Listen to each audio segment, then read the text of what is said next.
Everyone, আমি পূজা চলে এসেছি আবার একটা ছোট মিনি ব্লগের সাথে। কেমন আছো তোমরা সবাই? Happy Friday. সো কারা কারা হাঁসের ডিম খেতে পছন্দ করো অবশ্যই আমাকে কিন্তু কমেন্টসে বলো, ঠিক আছে? আজকে আমি বানাতে চলেছি হলো হাঁসের ডিম। কারণ কি, তোমরা তো জানোই আমি একটা নন বেঙ্গলি জায়গাতে থাকি, আর বাঙালি খাবার এখানে কিন্তু পাওয়া যায় না যেখানে আমি থাকি, ঠিক আছে? তো আমার হাজবেন্ড যখন যখন এইসব কিছু স্টাফ এরকম বাঙালি কিছু পায়, তো সে কখনো মিস করে না, সে উঠিয়ে নিয়ে আসে। তো যখন আমি হাঁসের ডিম দেখেছি আমি তো মানে অনেকটা খুশি হয়ে গেছি। আর এখন আমি সেটা এখন লাঞ্চে বানাবো। সো হোপফুলি আমি তোমাদেরকে শেয়ার করবো তোমাদের সাথে। আর তোমরা কারা কারা আমাকে সাবস্ক্রাইব করেছো? আর যদি তোমরা সাবস্ক্রাইব করতে চাও অবশ্যই কিন্তু আমাকে সাবস্ক্রাইব করো, ঠিক আছে? কারণ কি, ভোরে ভোরে কমেন্টস আসছে আমার, সরি মেসেজ আসছে কে সাবস্ক্রিপশনের জন্য। সো আমি তোমাদেরকে একটা কথা জানিয়ে রাখি, আমি কিন্তু ব্যাক সাবস্ক্রাইব দিই না। কারণ কি, আমি ইন ব্যাক তোমাদেরকে শুধু একটাই জিনিস দিতে পারবো, 2K করে এভরি উইক আমি 2K করে ইনভাইট দিতে পারবো।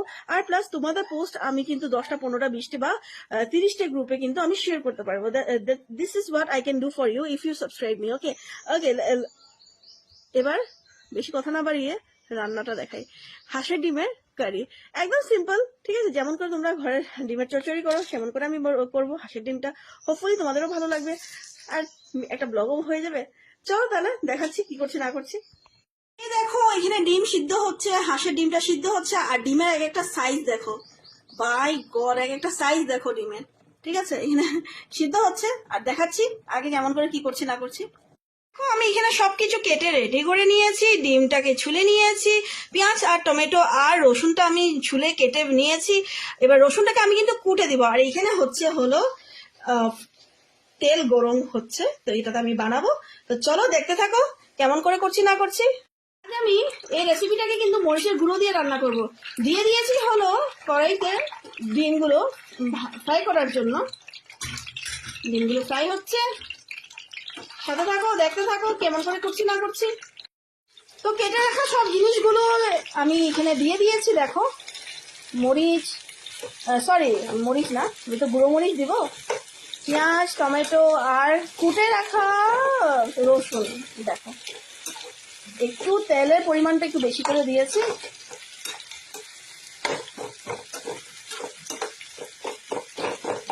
হ্যাঁ, মেক শিওর কিন্তু পেঁয়াজ যখন তোমরা কাটবে মেক শিওর করবে যে পেঁয়াজগুলোর স্লাইসগুলো যেন একদম পাতলা পাতলা করো, ঠিক আছে? দেখতেও ভালো হয়, সুন্দর, এটা খেতেও ভালো লাগে, আর ভালো করে সেটা বেরেস্তা টাইপও হয়ে যায়, আর ভালোও লাগে দেখতে, খেতেও। চলো, এটার মধ্যে গোটা জিরে দিয়ে দিই।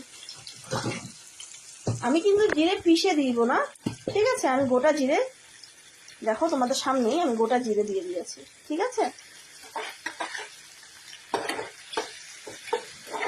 এটাকে এখন আমি ভালো মতন করে ফ্রাই করব, যতক্ষণ পর্যন্ত একটু লাল লাল না হয়ে যায় ততক্ষণ পর্যন্ত আমি এটা একটু ফ্রাই করব। নিয়ে আমি রেডি হয়ে গেছি ঢালার জন্য এখানে।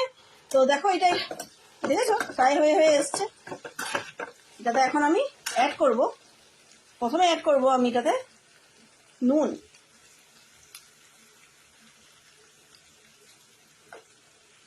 নুন দিয়ে দিলাম। তারপরে ধনে গুঁড়ো, জিরা তো আমি আগে দিয়ে দিয়েছিলাম, গোটা জিরে, হলদি।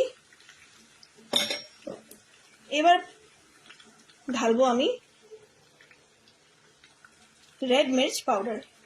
রেড মির্চের পাউডার কিন্তু খাওয়াটা ভালো না, আর আমি খাইও না। আমার বাড়িতে কিন্তু সবসময় কাঁচা মরিচের রান্নাই প্রেফার হয়, এটা তো তোমরা সবাই জানো, কারণ কি আমি সবসময় ব্লগে বলে রাখি। বাট আজ এই হাঁসের ডিমটাতে কিন্তু যদি এমন করে না রান্না করি তাহলে কিন্তু ভালো লাগবে না, ঠিক আছে?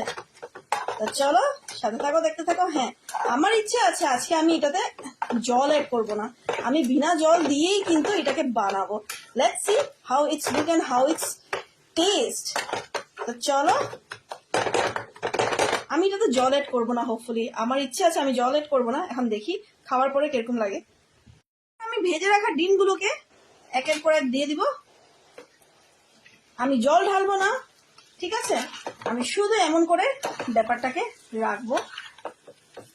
আমি জানি না এটা খেতে কিরকম হবে, কারণ কি আমিও এটা আজ ফার্স্ট টাইম এমন করে বানিয়েছি বিনা জল ঢেলে। এবার তোমাদের সাথে ডাইরেক্টলি আমি শেয়ার করেছি, কোনো তো এটা এখানে ফেক করিনি, যা করেছি তোমাদেরকে দেখিয়েছি। তো 5 মিনিট এটাকে আমি এমন করে সাতলাবো, দ্যাট মিনস কষাবো, তারপরে আসছি তোমাদের সামনে, ঠিক আছে? ফাইনালি দেখো নিয়ে চলে এসেছি আমার এটা বানানো হাঁসের ডিমের কষা। যদি কিছু ভালো লেগে থাকে অবশ্যই কিন্তু লাইক কমেন্ট শেয়ার করে যেও। ভিডিওটাকে আর বড় করলাম না। তাহলে বন্ধুরা আমার মতন এরকম তোমরাও বানিয়ে ঘরে খেও, আর আমাকে কিন্তু বলো কি কেমন হয়েছে, ঠিক আছে? So bye, take care, good afternoon.